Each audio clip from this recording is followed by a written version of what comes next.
반갑습니다. Are you concerned about your safety teaching in Korea, given all the tension in East Asia over the past year or so? I know recent developments have caused some people's hair to stand up on the backs of their necks, including my own at times. But maybe you don't know what it is that I'm referring to.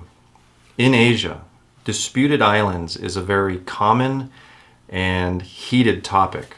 So when China recently made a decision to expand its airspace or air defense identification zone to overlap that of Japan's in an area that is covering some disputed islands, it caused for some tension. These air buffer zones are very common because they allow countries to monitor aircraft as they near their own sovereign airspace. So having overlapping buffer zones is not like a super huge issue, meaning they're pretty easily resolved in normal circumstances. But this is coupled with all the saber rattling and threats from North Korea about nuclear development programs and firing off missiles, and most recently the execution of Kim Jong-un's uncle, who was also a very high-ranking military official.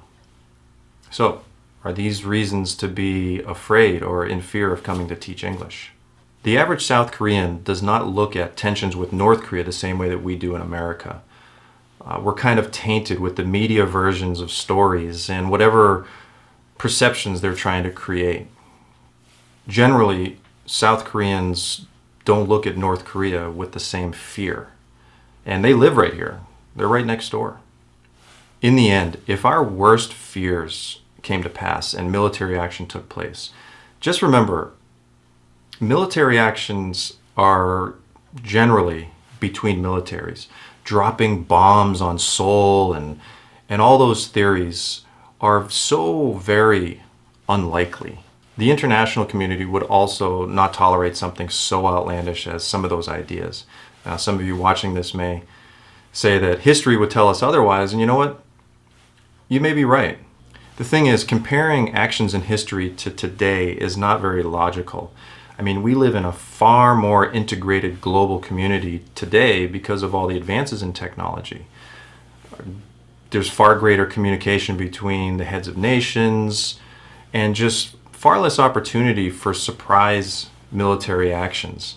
Try not to compare what happened even 50 short years ago to today, because the landscape has just changed so considerably. If you want to teach English, just put all these things aside and don't let them influence your decision. I mean, the threat of any of these things happening is not only so unlikely, but more importantly, they're out of our control. Here in Asia, people are just going about their lives like nothing is happening. They're traveling, they're shopping, going to school, starting families. Don't let these issues deter you from venturing out for a year or so to come to Asia to teach English. But that's just my 2 cents. Thanks for watching. Peace. Gentleness.